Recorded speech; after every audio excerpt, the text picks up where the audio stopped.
Morning viewers, you find me Knutsford Services, side of the M6. It's very noisy, do apologise, had to stop because I'm in my natural environment and I'm charging up the VW ID3 once more.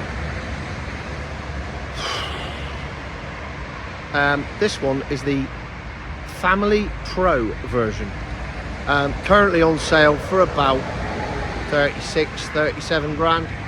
And the first thing you may notice is that let me get down there, look at that. For 37 grand you get plastic wheel trims tied on with zip ties. That's value for money, isn't it? However, that doesn't even come close to being the main problem with this car. The main problem is inside it.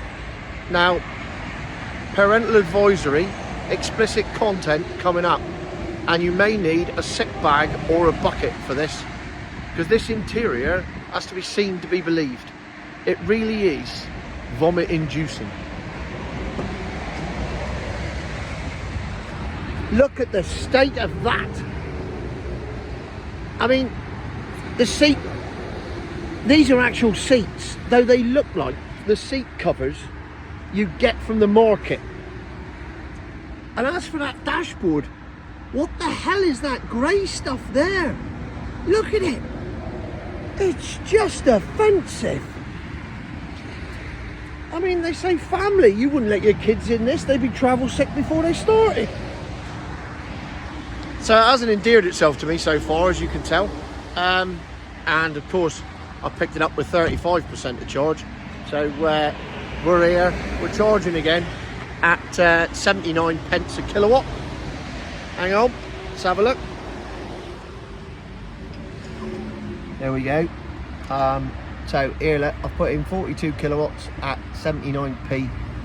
So I've spent 32 quid roughly so far. And I'm nearly up to me 80%. At which point I will stop charging, because as milk floaters tell you, the last 20% takes too long. So you don't bother with the last 20%, you only ever charge it to 80%, which is utterly pointless. It's like buying a pint and only being given 4/5 of it and told, well, you don't want the other 20%, it's pointless. And in here, it should tell me. There you go.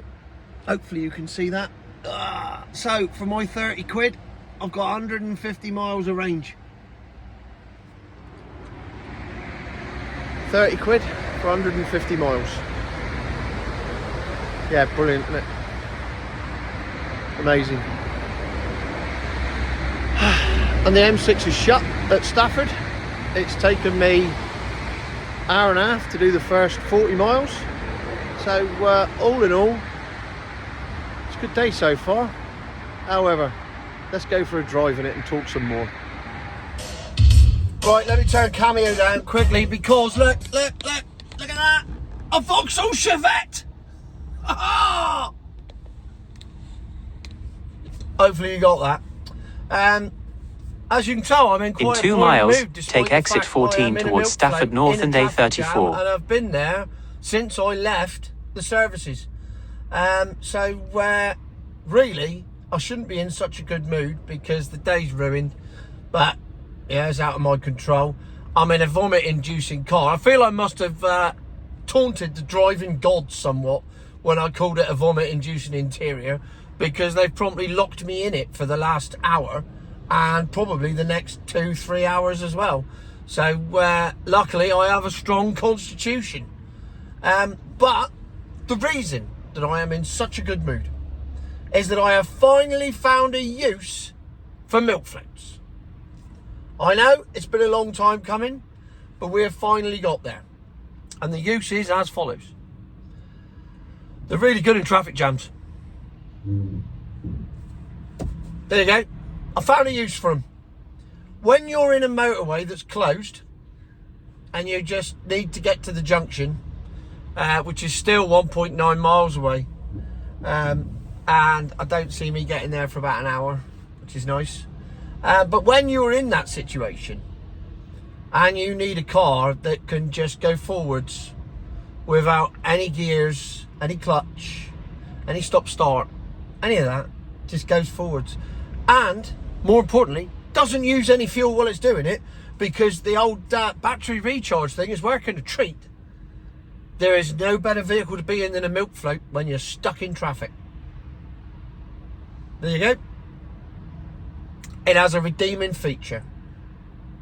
If you're going to be sat on a motorway for 3 hours, practically stationary, get yourself a VW ID3. Wonderful stuff. And that's it. There you go. I've found a use for milk floats. My work here is done. I will now be contacting Mr. Sunak, Mr. Khan, community leader, and all the other unelected people that run the country, and telling them that I am now on board with them, and I can see it. I can see the EV revolution. I can see how it works, because the whole idea is to stop people going anywhere, and while they're not going anywhere, they can do it in utmost comfort. It's the perfect solution. It works on so many different levels. And I really hope that, I could keep this buoyant mood going for the next 3 hours. But yeah, I can't see it happening now. So my enthusiasm for the milk float is already starting to wane. I mean, I managed 3 minutes and 5 seconds, according to that, of enthusiasm for it. But it's true. I mean, it does go really well in traffic jams when it's stationary and doing 1 mile an hour. They're brilliant at it. So there you go. The future my arse involves my arse sat in a traffic jam continuously for the future, but doing it in very inexpensive to run way, because it doesn't use electric while it's going at 1 mile an hour, because it recharges itself all the time. Clutching at straws. Here's my final update on this. I've now been in the car for 7 hours. I am currently at Stockholm services, still 40 miles from Bristol, and I had to stop again because the 150 mile range, surprisingly, wasn't a 150 mile range, but it was only 140. Nevertheless, that 10 miles was the difference between me getting to Bristol and not getting to Bristol, so I had to stop for another quarter of an hour for a quick charge. So I've now been in this car that long, I've got Stockholm Syndrome, and I'm starting to feel empathy for my kidnappers, and I've started to realise that the steering wheel is really smooth, and the trim is really smooth, and it's really nice to stroke, and I think I'm going slightly mental again, but I'm liking the feel of it. Probably because I've spent so much time in it to do what was a relatively short journey. Granted, largely down to the M6 being shut.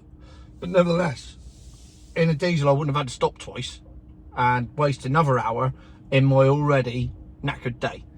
So there you have it, the ID3. I still hate it, but I do like the feel of the steering wheel and the stuff. And I'm sure with a bit of therapy I'll get over it. But the conclusion is, once again, future my arse.